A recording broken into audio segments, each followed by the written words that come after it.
Outside the river floating market ว่า after that come back pallet 11 morning. Oh, so this one's closed? Either not closed, either open. You know, either Okay. China group somebody yesterday online booking inside have free.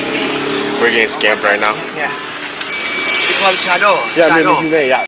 Number 1. The Grand Palace Closed Scam is one of the most widespread tricks in Bangkok. Well-dressed individuals approach tourists near major landmarks, like the Grand Palace or Wat Pho, claiming the site is temporarily closed for a Buddhist holiday, royal ceremony, or cleaning. These scammers appear helpful and knowledgeable, often wearing official-looking clothing, or posing as tour guides or government officials. They then suggest alternative activities, usually involving a tuk-tuk ride to see other temples, a gem store, or a tailor shop where they receive commission on anything you purchase. To avoid this scam, always verify opening hours through official websites or your hotel before visiting attractions. If someone approaches you claiming a site is closed, politely decline their help and walk to the entrance yourself to check. Legitimate closures are posted on official signs at the venue, not announced by random strangers on the street. No meters again. No meters. 200. 200, yeah? 200? Number 2. The meter refusal scam targets tourists using taxis throughout Bangkok.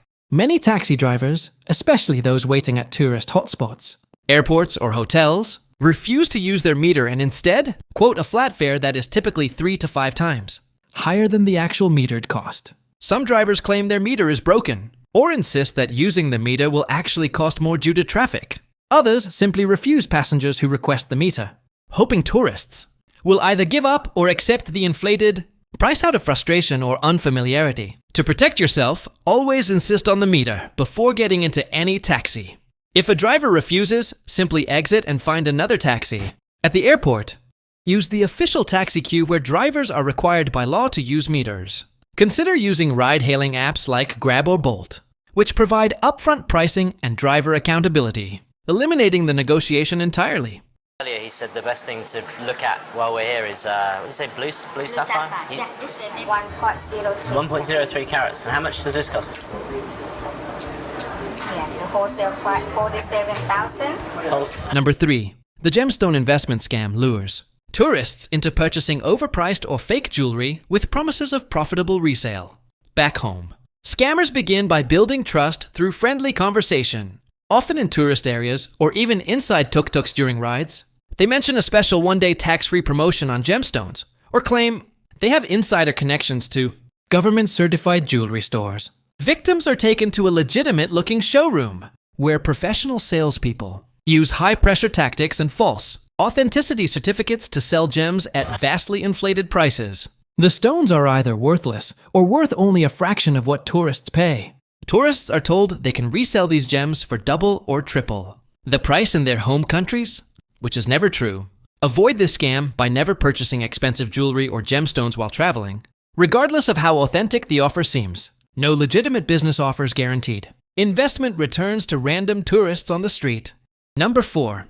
The birdseed feeding scam occurs primarily at public spaces like Sanam Luang or near temples and parks. Friendly locals or children approach tourists holding bags of birdseed or bread, offering it for free so tourists can feed pigeons or fish as a cultural experience or to make merit. Once tourists begin feeding the animals and taking photos, the individuals demand payment, sometimes becoming aggressive or calling over additional people to pressure the tourist into paying an excessive amount for what was presented as a free gesture. This scam relies on tourists feeling cornered or embarrassed in public situations. The best approach is to politely decline any unsolicited offerings from strangers, even if they seem harmless or culturally interesting.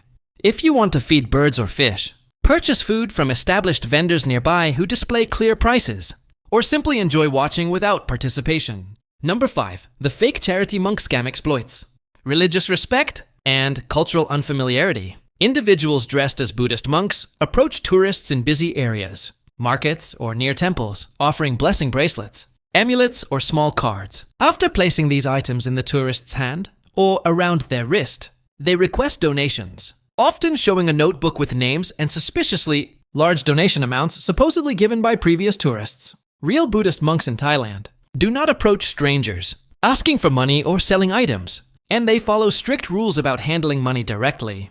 They also do not initiate contact with tourists for donations. Warning signs include monks walking in non-religious areas like shopping centers, aggressive behavior, or carrying donation lists. To stay safe, politely return any items and walk away without engaging in conversation.